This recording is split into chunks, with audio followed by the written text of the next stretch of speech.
сак болуңуздар. Алдамчылар өздөрүн банк кызматкери деп тааныштырып, мессенджерлер аркылуу чалып, шилтеме жиберип жатышат. Алардын максаты сиздин жеке маалыматтарыңызды алуу.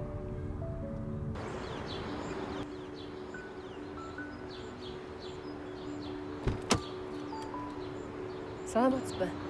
Саламатчылык. 6 микрорайон бу.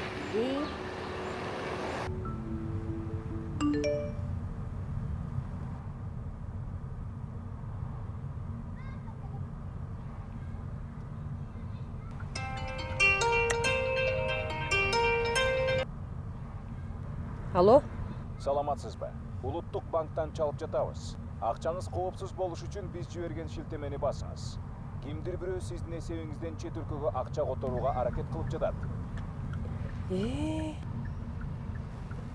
Эже, муну кула көрбөңүз. Булар алдамчылар да. Тааныш эмес адамдар жиберген шилтемелерди эч качан ачпаңыз. Жеке маалыматыңызды да бербеңиз. Улуттук банк жарандарга мессенджерлер аркылуу эч качан чалбайт. Шилтемеге өтүүнү суранбайт. Же акча которуу өтүнүчү менен кайрылбайт. Шектүү чалуулар болсо, дароо телефонду коюп, расмий номерлерге өзүңөр чалып текшериңиздер.